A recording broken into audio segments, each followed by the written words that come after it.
akongwe hata vijana wao hawana chakula. Ndaladek tok duol mar Kena loro bath apaya ma Mahiu e kaunti ma Narok, joriembo matiyoga apaya no koro nyalo dhi nyime gi wuodhgi kaka pile tok yawe kendo odhiambo mokalo. Apaya no nolor tok kano barore ka Kena ne loso kuonde mane okethore mayudore but center ma Karima makoro miyo joriembo thuolo mar dokie kendo. E kinde manolor apaya no, joriembo mag geche madongo ahinya to trailer nochuno mondo rite bath apaya.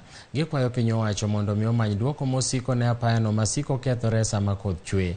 Bende gimedo ni giyudo lal maduong' mokalo ka koro ne chuno joma dhi Narok kata Kisii nyaka ne luor nyaka Nakuru. Kwa hatua ya haraka tunashukuru. Kwa hivyo tunashukuru hii serikali ya UDA at least imeact kwa muda mzuri. Sasa gari zinapita. Kama wako able kutengeneza hizi flyover hizi za SGR, hizi wanatengeneza hizi barabara za kupita juu, hii iwezi washinda.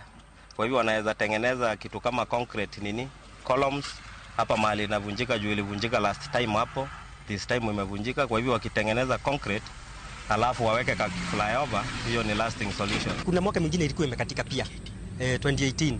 Kwa hivyo hapa inatakiwa iangaliwe vizuri, ibomolewe zaidi ya hiyo crack upana kidogo. Manake ukiweka mawe pale tu, next time itakatika hivyo. Kwa hivyo tulikuwa tunasema ipanuliwe zaidi, iweke mawe ngumu. Na hiyo kitu isirudiwe tena.